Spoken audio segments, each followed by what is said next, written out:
Hello दोस्तों, कैसे हैं आप लोग। उम्मीद करते हैं अच्छे ही होंगे। आज की इस वीडियो में हम बात करने जा रहे हैं एक ऐसे देश की जिसकी हालत कुछ समय पहले तक बहुत खराब थी, लेकिन अचानक से ये दुनिया का नंबर 1 देश बन गया। आखिर ये कैसे हुआ, आप भी यही सोच रहे होंगे। तो चलिए जानते हैं। दोस्तों, आज के इस वीडियो में हम बात करने जा रहे हैं सिंगापुर देश की। ये एशिया का एक छोटा सा देश है, हमारे दिल्ली से भी छोटा, जिसका क्षेत्रफल सिर्फ 721 किलोमीटर स्क्वायर है और 50 से 60 किलोमीटर में ही पूरा सिंगापुर बसा हुआ है। सिंगापुर एक आइलैंड कंट्री है और सबसे अजीब बात ये है कि सिंगापुर की कोई कैपिटल ही नहीं है। मलेशिया और इंडोनेशिया इसके पड़ोसी देश हैं। सिंगापुर में मलय लैंग्वेज बोली जाती है। यहाँ सबसे ज्यादा बुद्धिस्ट लोग रहते हैं। इसके साथ ही यहाँ हिंदू, मुस्लिम और क्रिश्चियन लोग भी रहते हैं। यहाँ करेंसी के रूप में सिंगापुर डॉलर का मान्यता दी गई है, जो एक सिंगापुर डॉलर भारत के लगभग 54 रुपए के बराबर है। यहाँ का समय भारत के मुकाबले 2.5 घंटे आगे चलता है। सिंगापुर की कुल पॉपुलेशन सिर्फ 56 लाख है।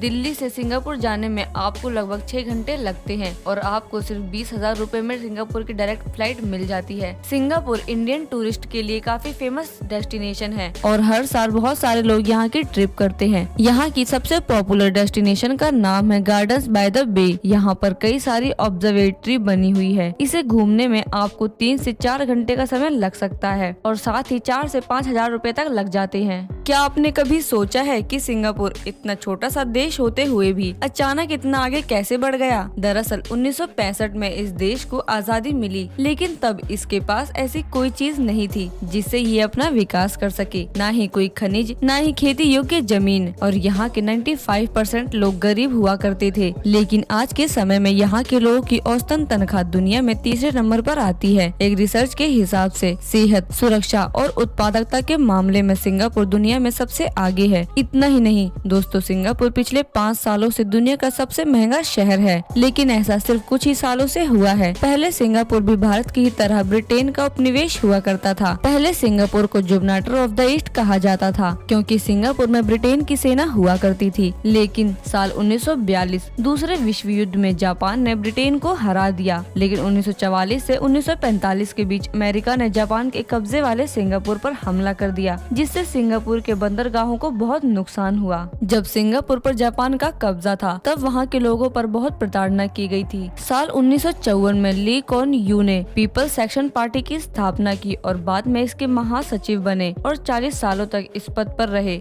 साल 1964 में इस पार्टी ने बहुमत हासिल की और अब सिंगापुर एक स्वतंत्र देश बन चुका था। लेकिन इस देश के पास ऐसी कोई चीज नहीं थी जो इसे विकास करने में मदद कर सके। यहाँ की 90% जनसंख्या गरीब थी, लेकिन इसके बावजूद सिंगापुर ने 1960 से 1980 तक प्रति व्यक्ति सकल राष्ट्रीय उत्पाद में 15% तक बढ़ोतरी कर ली। सिंगापुर के प्रधानमंत्री ये मानते थे कि इजराइल की तरह सिंगापुर को भी छलांग लगाकर अपने आसपास के बाकी देशों को पीछे छोड़ना है और बहुराष्ट्रीय कंपनीज को आकर्षित करना है। हालांकि सिंगापुर को इतना विकसित देश बनाने में यहाँ के लोगों ने बड़ी कीमत भी चुकाई है। सिंगापुर की सरकार ने आबादी पर नियंत्रण करने के लिए 2 से ज्यादा बच्चे पैदा करने पर जुर्माना लगाना शुरू कर दिया और भ्रष्टाचार से बचने के लिए वहाँ बहुत सख्त कानून बनाए गए और फिर इसके आधारभूत ढांचे का निर्माण करने पर जोर दिया गया। दोस्तों, सिंगापुर के इतने अमीर होने में इसकी भौगोलिक स्थिति का भी बहुत बड़ा हाथ है। ये देश मलक्का स्ट्रेट के नजदीक स्थित है, जहाँ से दुनिया का 40% व्यापार होकर जाता है, जिससे देश को बहुत कमाई होती है। यहाँ पर कई गहरे पानी वाले बंदरगाह भी हैं और सबसे पहली बात तो ये है कि यहाँ की सरकार ने सबसे पहले अपनी आबादी को शिक्षित करने पर जोर दिया। फिलहाल सिंगापुर को दुनिया का आर्थिक अड्डा माना जाता है और आज आप तो इसकी आसमान छूती ऊंचाइयों को देख ही सकते हो। कैसी लगी आपको ये वीडियो, हमें कमेंट सेक्शन में जरूर बताएं।